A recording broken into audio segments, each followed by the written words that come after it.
buenos días. Muchas gracias, Alba, por la presentación.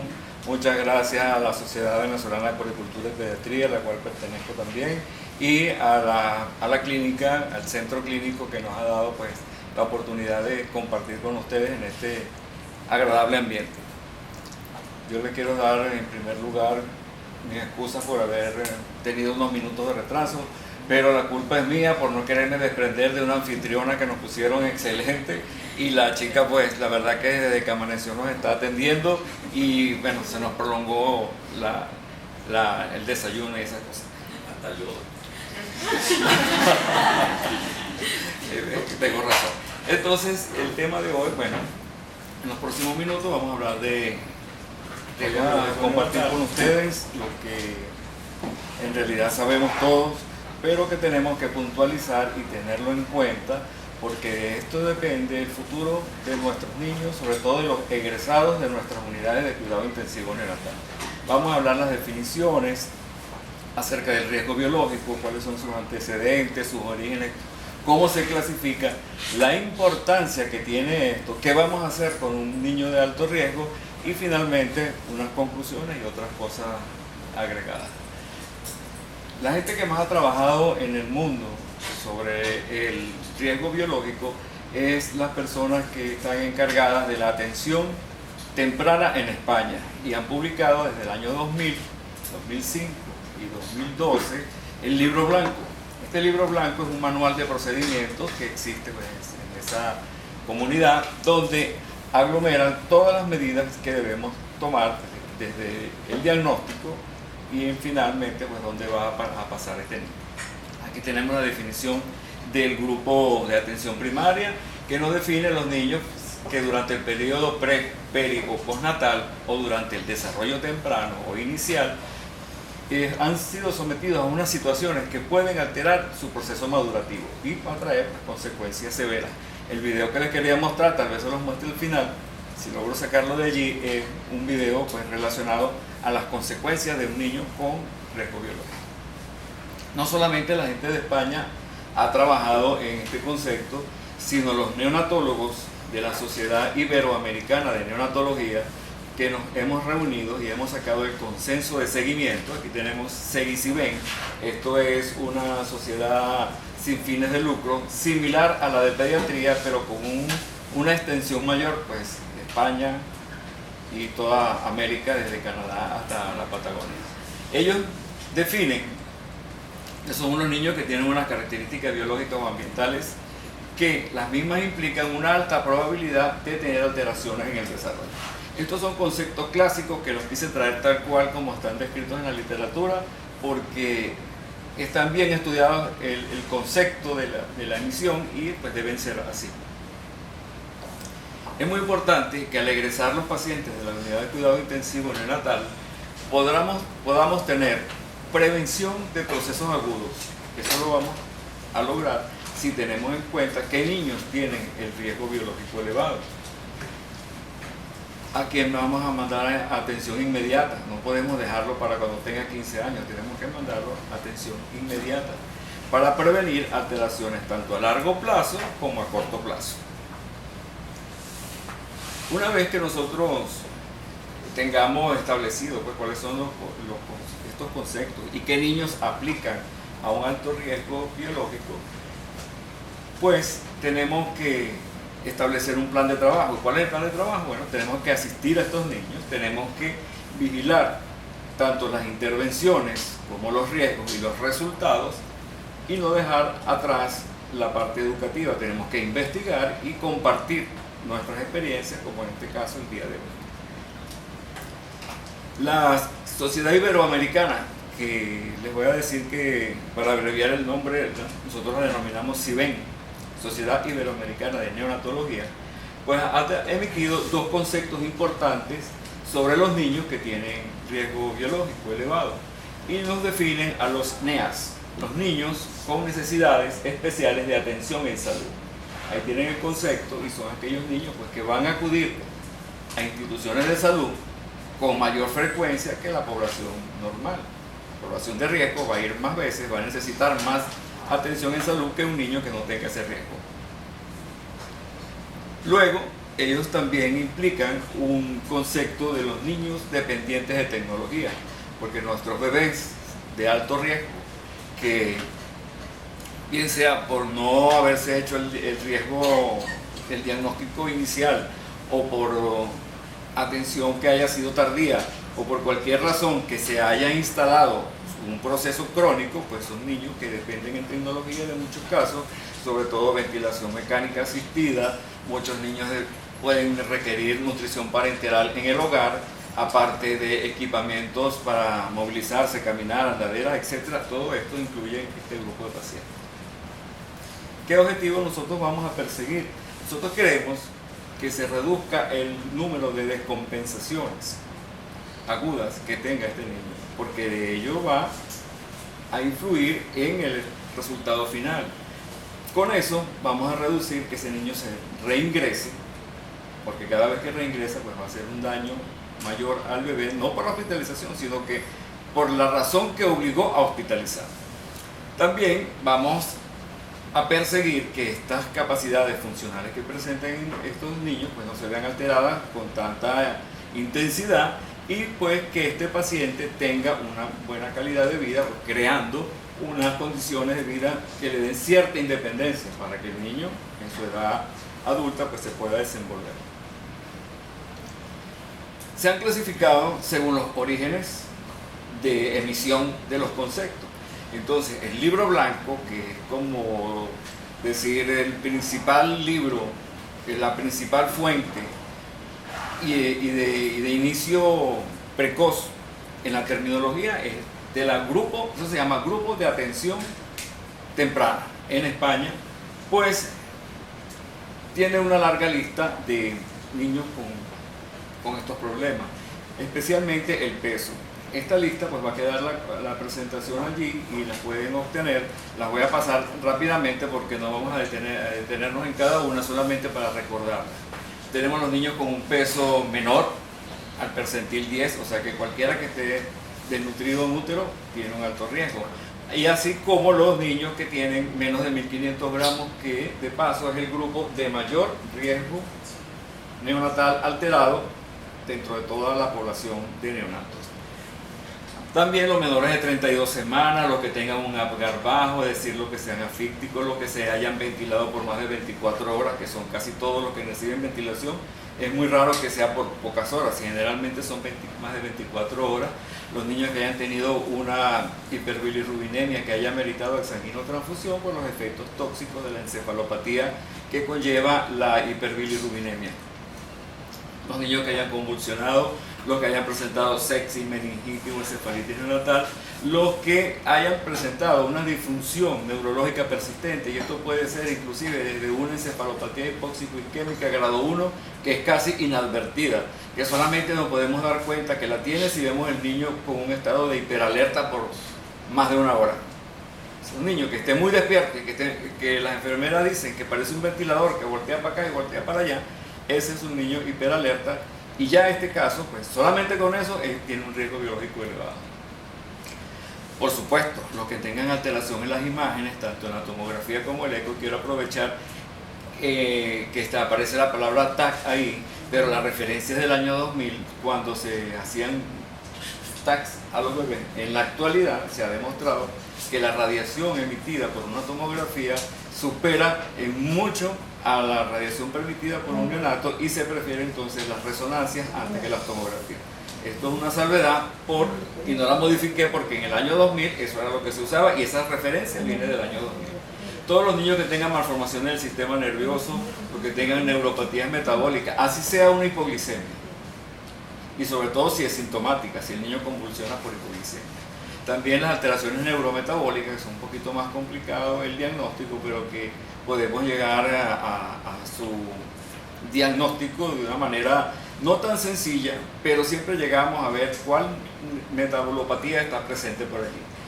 También los síndromes dismórficos, así no sepamos qué cromosoma está afectado, pero un niño dismórfico con alteraciones faciales, con alteraciones en el sistema esquelético, pues este niño también tiene un alto riesgo biológico, porque desde el punto de vista neurológico como motor va a tener alteración.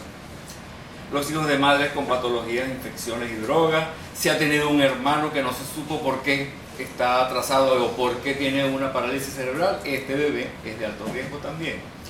Los gemelos, si el otro gemelo tiene un riesgo, generalmente pues los gemelos asumen gran parte de la responsabilidad del otro bebé. Y una cosa muy sabia, muy salomónica, siempre que el pediatra lo considere, es decir, que casi todo es un riesgo biológico. ¿Cuándo tiene el riesgo biológico? Mire, el niño, madre, en la edad reproductiva normal, vamos a suponer 20 años, casada por el civil, por la iglesia, la suegra la quiere, el yerno es buena gente, nadie pelea, tienen trabajo, tienen comodidad, es primera gesta y es varón, eso es como lo ideal, ¿verdad?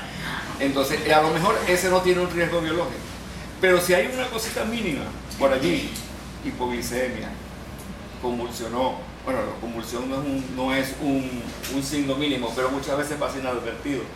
Entonces tenemos que tener en cuenta que este niño es de riesgo biológico. También existen, no todo es neurológico o neurobiológico, también tenemos afectada la esfera sensorial y visual, y en estos casos una ventilación mecánica prolongada nos puede dar alteraciones visuales porque el uso del oxígeno, la retinopatía, etcétera, pues nos puede dar pérdida de la visión, y la primera causa de ceguera infantil es la retinopatía del prematuro, o sea que salen de nuestras unidades los niñitos ciegos. También los grandes prematuros, es decir, los que pesen menos de 1 kilo, los niños que pesen menos de 1500, la hidrocefalia, infecciones congénitas del sistema nervioso central, el famoso TORCH, que no es la idea del día de hoy. También alteraciones por imágenes, porque vamos a tener un caso, nace un niño, tiene todo apunta a que tiene un riesgo, pero el niño está muy bien, no presentó alteraciones ni para respirar, ni llorar, el peso está adecuado, todo va muy bien, pero hay algo que le dice al pediatra, vamos a pedirle por antecedentes un eco cerebral.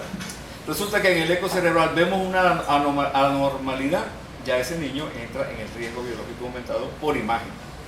Y recordemos que el eco es el método de imágenes de mayor acceso a los bebés, por lo que es menos caro, fácilmente llevado a la cuna del niño, y se ha convertido y ha desplazado, no en importancia, siguen siendo el gol estándar para los diagnósticos los otros métodos, sobre todo la resonancia, pero el screening, el tamizaje inicial es como ultrasonido. Si el ultrasonido está normal, ya el niño tiene un elevado riesgo. Los niños asfícticos severos, recordemos que la asfixia perinatal es la segunda causa de morbilidad neonatal en el mundo. Los países desarrollados tienen un porcentaje menor y los de vía de desarrollo pues tienen un porcentaje mayor. Para el grupo de seguimiento de la Sociedad Iberoamericana de Neonatología, es decir, el SEGI-CIBEN, ellos hicieron su lista también, una lista muy similar, no la vamos a repetir, sin embargo, ellos agregan al final, vean que son las mismas, multiparidad, un examen neurológico anormal, no se describe ya, pero se supone que al examen físico pues debe haber algo. También agregan parámetros como necesidad de resucitación. Inicialmente el grupo de atención temprana en España no toma en cuenta la resucitación porque muchas veces, en la gran mayoría de los niños que reanimamos, salen de inmediato y salen tal vez con un estímulo cutáneo o salen con 2 o 3 ventilaciones a presión positiva. Pero estos niños tienen un elevado riesgo biológico y no debemos dejarlos pasar a pesar de que ellos hayan salido bien. Un pequeño porcentaje de los niños que reanimamos, es decir, el 1% de los que reanimamos, sí ameritan una intervención más prolongada, intubación, adrenalina, etc. Esto obviamente sí los tenemos en cuenta para el riesgo neurobiológico, pero no solamente ellos lo ameritan, los que se reaniman básicamente con medidas mínimas también deben ser considerados como niños de riesgo biológico. Los esteroides postnatales, o sea, no debe existir administración de esteroides postnatal en un bebé, a menos que ya tenga 3 semanas, que ya está saliendo del periodo neonatal, esté pegado en un ventilador y para evitar la displasia broncopulmonar se le pone un esquema corto para destetarlo del ventilador. Es la única indicación que hay de esteroides.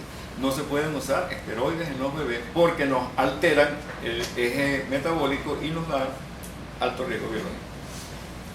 Si el niño se ventila por más de 7 días, nutrición parenteral tampoco la tiene la sociedad española, pero esta gente sí. Es muy importante, cada día van apareciendo nuevas terapias, nuevas alternativas, y estos niños pues se van agregando a la lista de cosas que antes no se hacían.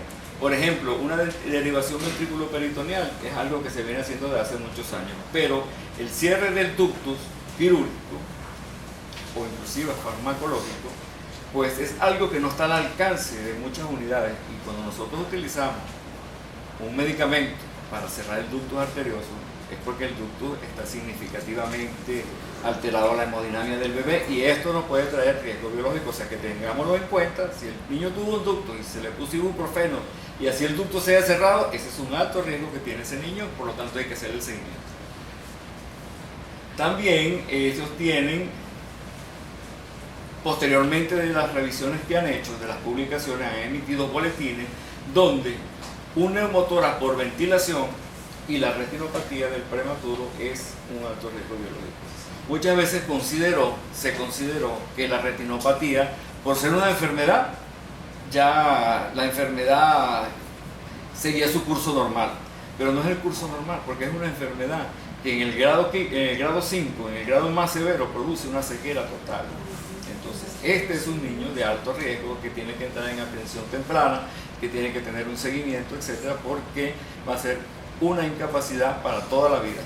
Los grados 5, los grados 1, 2 y 3 se solucionan fácilmente, hay muchas terapias alternativas, hay medicamentos inclusive antiangiogénicos que se los administran de manera intraocular y cede el proceso, por terapia con láser. Pero el grado 5, donde hay desprendimiento de la retina, ya el niño pues no vuelve a ver más, y entonces eso es para toda la vida. ¿Para qué nos sirve entonces nosotros saber que un niño es de alto riesgo? Porque no nos vamos a quedar, es de alto riesgo y lo mandamos para donde hay que mandarlo. Muy bien, lo mandamos, pero tenemos que saber qué está ocurriendo o qué puede ocurrir con estos bebés. ¿Cuáles son las morbilidades más frecuentes en los niños de elevado riesgo? Se pueden clasificar según si el niño sea a término o sea pretérmino. En los recién nacidos a término son menores las incidencias de estos procesos. Por lo tanto, quise traer de una manera más enfática lo de los recién nacidos pretérminos, que son los que se estancan más en las unidades, los que tienen un peso que todavía no tienen los criterios para el alta y que se demoran en alcanzar desde los 1000 gramos a los 1600 o 1500 que tengamos establecidos para egresarlos. Se pueden echar hasta 1 o 2 meses en eso. Entonces estos niños pues son los que más sufren y cuyas morbilidades vamos a analizar. Aquí tenemos un grupo de los problemas que se presentan en los recién nacidos a término, clasificados en parálisis cerebrales, déficit cognitivo, déficit sensorial y otros problemas que se los dejo allí en la presentación, y no los vamos a analizar son los del pretérmino. Fíjense ustedes que el recién nacido pretérmino no es solamente el riesgo de una parálisis cerebral, de que quede sordo, de que quede ciego, etc., sino que hay problemas nutricionales importantes, porque es un niño que deja de recibir la carga nutricional que viene recibiendo en su etapa fetal. Se interrumpe el nacimiento y sale a recibir leche o nutrición parenteral. ¿Qué tenemos que hacer nosotros? Tenemos que adaptarnos a los requerimientos que venía recibiendo ese niño y poner una nutrición parenteral cuyas características no son iguales a las de un niño a término. Aquí va a predominar las proteínas, etc. No es el tema de hoy, pero es algo que explica pues la necesidad de entender que la nutrición es un factor de riesgo, porque si tenemos una nutrición no adecuada, ese niño va a tener problemas a posteriori. Sobre todo cuando los niños no alcanzan la curva de crecimiento normal o la sobrepasan. Es peor cuando la sobrepasan, porque tiene alta incidencia de síndrome metabólico, diabetes y retardo de crecimiento. También hay problemas neurosensoriales y del desarrollo.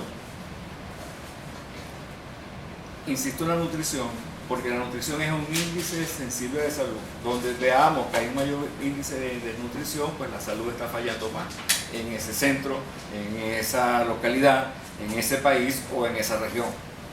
También, pues, es muy importante saber de que existe, desde que el niño está en la unidad, protocolos para poder tratar estos problemas nutricionales. Y sabemos que la leche materna es el alimento ideal para el bebé, pero muchas veces la leche materna no está adaptada a lo que el niño recibía por la placenta. Entonces tenemos que fortificarla o tenemos que agregarle una fórmula elemental como tratamiento, no como un complemento de alimentación, sino calcular los requerimientos y administrar 1 onza 2 o 3 veces al día o más según lo que necesita el niño como parte del tratamiento. Y no es que esté haciendo propaganda antilactancia materna, sino que estos son tratamientos que se indican.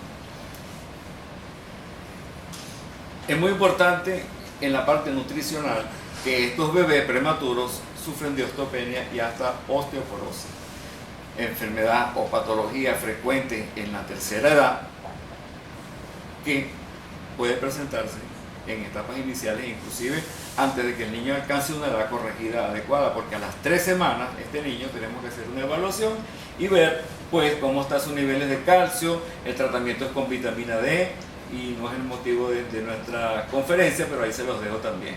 Aquí tenemos que dar suplementos de calcio y aportar dosis extras de vitamina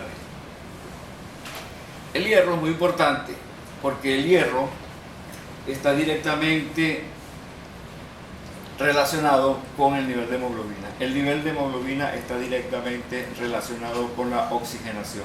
La oxigenación, si nos vamos a la parte cerebral, está relacionada directamente con el coeficiente intelectual.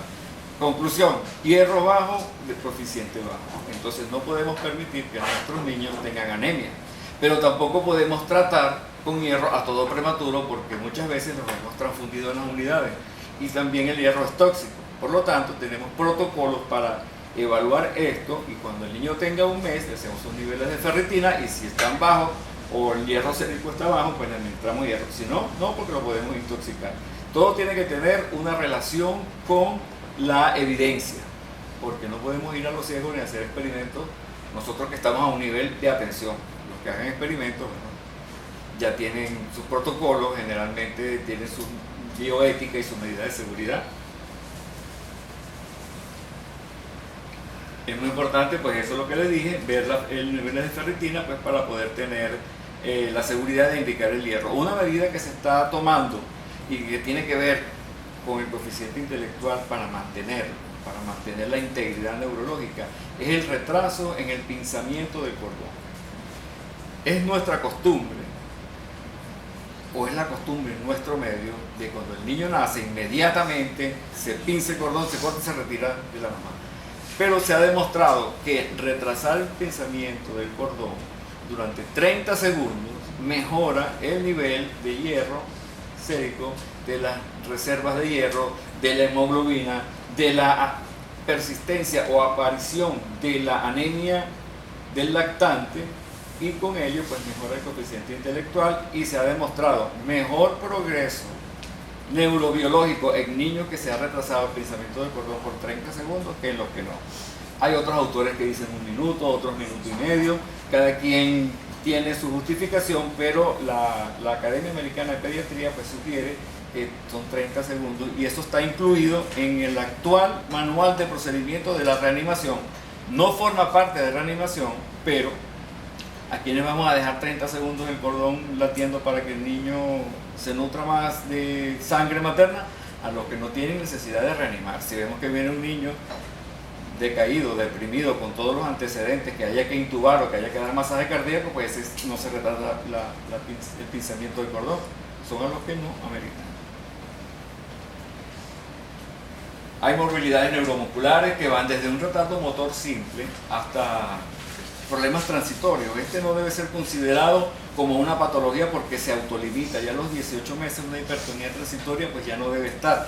Pero en el momento puede confundirse y no podemos confiarnos de que toda hipertonía va a ser transitoria. Tenemos que actuar. Bueno, si perdimos esos días de estimulación temprana, no son perdidos. Pues se hicieron y el niño se egresa si ya este problema desaparece. Pero es importante saber de que existe y que las parálisis cerebrales, pues no todas son severas. Hay hay diferentes grados, no todos son sinónimos de déficit cognitivo, pero en algunos casos pues sí se presentan. Desde el punto de vista oftalmológico ya les hablé de la retinopatía y que este es un problema que está altamente relacionado con la oxigenoterapia. Con nosotros estimar e indicar al personal de enfermería que no es conveniente que un niño tenga una saturación del 100% del monitor, porque todos somos felices cuando vemos el 100%. Pero si el 100% es respirando aire ambiente, hagamos fiesta de eso. Pero si está recibiendo oxígeno, ese 100% a lo mejor no es 100, es 180, es 200, es 250. Y eso va directamente relacionado con la retinopatía y podemos estar contribuyendo a que un bebé quede ciego para toda la vida. Entonces, monitores entre 85 y 95, que es el rango que debe permanecer una saturación de oxígeno para evitar el alto riesgo de retinopatía. Y esta retinopatía es altamente susceptible de la profilaxis, y la profilaxis es la que le acabo de decir: dosificar el oxígeno. Tener blender en nuestra sala de parto, en nuestras unidades, blender o mezcladores. Es decir, no dar oxígeno al 100% a todos los niños, 100% solamente al momento de reanimar y que haya la necesidad de dar compresiones torácicas, es decir, un niño grave. Pero posteriormente no debe ser 100%. Es más, las recomendaciones actuales para reanimar dicen que si el recién nacido a término puede empezar a reanimar con aire ambiente, con 21%. Entonces, todo esto forma parte de la profilaxis de la retinopatía, y la retinopatía es un factor de riesgo de estas comorbilidades de las que estamos hablando. La parte auditiva es muy importante. La hipoacusia está presente en gran porcentaje en nuestros egresados.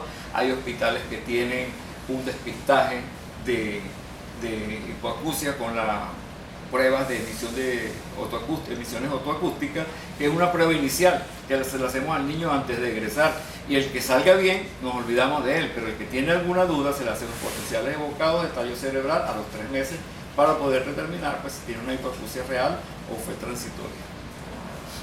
Las morbilidades respiratorias son muy importantes y estoy haciendo hincapié sobre todo en las que nosotros podemos modificar, en las que nosotros podemos actuar directamente y modificar.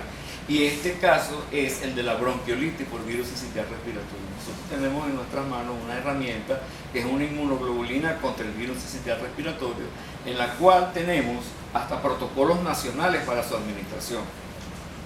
Lamentablemente, pues no es la idea en este tipo de actividades hablar de situaciones y de responsabilidades gubernamentales sobre la salud, pero actualmente no disponemos de la inmunoglobulina. Espero que sea por pocos días, pero cuando la tengamos, que la hemos tenido y la vamos a volver a tener, tenemos que saber que la bronquiolitis la podemos disminuir su intensidad o su frecuencia o sus días de hospitalización con la administración de este compuesto biológico, y que nos va a disminuir en más del 50% de las hospitalizaciones y los ingresos a terapia. ¿Por qué esto es importante? Porque una bronquiolitis en un bebé que ha estado hospitalizado, que fue de 1 kilo o 1,5 kg, que fue ventilado, egresa a su casa y adquiere una bronquiolitis, tiene el 50% de posibilidad de regresar a terapia intensiva y tiene un 50% de mortalidad. O sea que el niño prematuro que sale a su casa y agarra una bronquiolitis, entonces tiene el 50% de morir. Entonces, esa es la importancia pues, de esta prevención, además de las medidas ambientales que sabemos. Hay cosas menores que se presentan que afortunadamente son las que más vemos. No estamos llenos y plagados de parálisis cerebral, pero casi todos los niños o tienen reflujo, o tienen criptorquidia, los prematuros, o tienen una hernia inguinal, o aparentemente se ven macrocefálicos por el índice de crecimiento de la circunferencia que uno les manda a hacer el eco porque lo ve cabezoncito de bebé, es que esa es su forma de crecer. Y también las deformaciones craneales, porque a veces nos asustan del niño que está solamente para un lado, el cráneo muy maleable y queda pues, un poquito torcido y nos llama la atención. Dentro de las cosas menores tenemos hasta problemas para la erupción de los dientes, se retardan, pasa 1 año, 1 año y medio el niño sin dientes, y es preocupación de todo, de las abuelas, de todo el mundo, problemas odontológicos de todo tipo, y que también ha sido asociado en los últimos años, pero no está reportado oficialmente con trabajos de gran envergadura, es el autismo, el espectro autista. Tiene una fuerte asociación con la prematuridad, pero no está claro los mecanismos y no podemos hablar de ellos sin tener una seguridad. Pero sí se observa de que una gran parte de estos niños autistas dentro de estos antecedentes es que fue prematuro. ¿Qué importancia tiene para nosotros saber todo esto? Bueno, lo que pasa es que actualmente las unidades de cuidado intensivo están en capacidad de salvar más niños que antes. Por lo tanto, tenemos más egresados.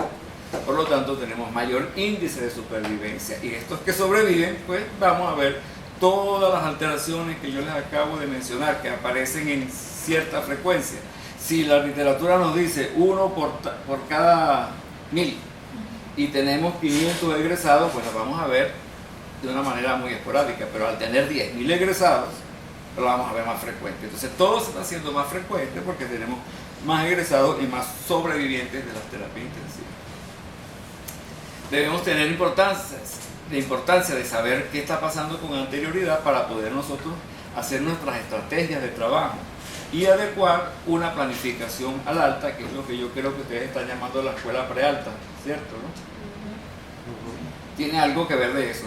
Tenemos que nosotros saber qué riesgo tiene el bebé, porque tenemos que orientar a ese niño al egreso. No podemos llévese y tráigalo por la consulta de niño sano. No, este niño tiene que ir a una consulta de seguimiento neonatal, donde vamos a evaluar muchas cosas y tenemos un plan de trabajo en el alta planificada, que así lo llamamos nosotros en nuestro centro. Planificación del alta. Tenemos que hacer unas emisiones otoacústicas. Nuestro hospital no está realizando este estudio, pero ya me llegó el equipo y pronto lo utilizaremos. Es algo elemental ponerle un sensor al niño en un oído, registrar unas emisiones otoacústicas, a ver si el niño le llega el estímulo o no de cada oído. Si salió bien, nos olvidamos, y si no, seguimos el estudio. El tamizaje metabólico para alteraciones neurometabólicas, la atención temprana, que no nos debemos olvidar. Mucha gente no cree en eso, yo soy fiel seguidor, yo mando a todos mis niños para allá. Lo del Centro de Desarrollo Infantil y nuestra unidad somos como dos servicios hermanos. Lo que nosotros utilizamos, ellos lo saben, yo sé cómo trabajan ellos, conozco a los fisioterapeutas, a los psicopedagogos, a la directora, al pediatra, porque estamos servicios que van de la mano. Nosotros los salvamos en el momento para que puedan ir a su casa y ellos se encargan de mantener este bebé en buenas condiciones y con una alta calidad de vida, para que no vaya a ser un estorbo para la sociedad, porque para la mamá nunca lo será, pero la sociedad, nosotros sabemos cómo se manejan esta situación. También tenemos los potenciales de tallos evocados, se los mandamos a hacer a los 3 meses. El retinólogo, sabemos que al mes tenemos que hacer una evaluación por un oftalmólogo que nos revise la retina. Realizamos el Doppler de hígado y sistema Porta. Ustedes dirán por qué yo menciono esto aquí. Resulta ser de que en la etapa actual de carencia de catéteres hemos vuelto a proliferar el uso de los catéteres umbilicales. El catéter umbilical, su complicación más grave es la hipertensión portal. La hipertensión portal, si la tratamos al inicio, la podemos controlar. ¿Y cómo la vamos a diagnosticar? Por un eco Doppler que se hace cada 3 meses hasta que el niño cumpla los 2 años. Y el eco cerebral, que es obligatorio a todos estos bebés prematuros, porque los prematuros son los que más riesgo tienen. Utilizamos especialidades médicas que nos acompañan con todos estos bebés. Generalmente el cardiólogo infantil. Los problemas cardiológicos son muy importantes desde que está el niño en la unidad, con las alteraciones metabólicas o con el ductus o con otro tipo de cardiopatías que sean complejas. El neumonólogo por las alteraciones de la displasia broncopulmonar, el foniatra, cirujano pediatra, cirujano plástico. ¿Por qué cirujano plástico? Algunas malformaciones traen deformidades físicas que se pueden solucionar, pero mucho tiempo después. Pero la que está resurgiendo en la actualidad son las necrosis y la deformidad del tabique nasal por el CPAP. Mal uso del CPAP deforma el tabique nasal y los niñitos pues llegan completamente con la nariz aplastada. También nos sirven los factores de riesgo para saber el pronóstico, ¿verdad? Y sabemos que el ambiente pues actúa en estas disfunciones y que las morbilidades predominan y que una morbilidad no es independiente de la otra. Y que tienen un factor acumulativo. Por ejemplo, si el niño no tiene ni displasia, ni daño cerebral, ni retinopatía, la posibilidad de parálisis cerebral o retraso cognitivo, ceguera o sordera es del 18%. O sea, si él no tiene nada de eso, es el 18%. Pero si tiene una o dos o las tres citadas anteriormente, el niño se le eleva la posibilidad a 40, 60 y 90% de presentar todas estas cosas. Eso tenemos que manejarlo nosotros y debemos tenerlo en mente para poder entonces derivar todos estos niños. Nosotros no podemos ingresar a un niño de una unidad de cuidado intensivo, váyase para casa y venga dentro de un mes. No, tenemos que hacer un plan de trabajo individual para cada quien. Conclusiones. Ya para terminar, tenemos una mayor probabilidad estadística de presentar déficit neurológico, motor, sensorial y cognitivo y que nos genere una condición crónica de salud. Que podemos clasificarlo según lo veamos por el libro rojo o blanco, perdón, o por la sociedad de CIBEN, que el libro pues, casualmente es un color rojo, pero no un rojo feo, sino un rojo vino tinto. Y que la importancia es conocer anticipadamente la morbilidad, conocer, elaborar nuestras propias estrategias de trabajo, adecuar una planificación del alta. En mi servicio las enfermeras saben ya a dónde va derivado cada niño según los problemas que ha tenido y nos facilitan el momento del alta. Cuando vamos a hacer las explicaciones, las mamás ya saben porque la enfermera ya les ha adelantado bastante. Este era un video que les traía y los invito a celebrar la Semana del Niño Prematuro.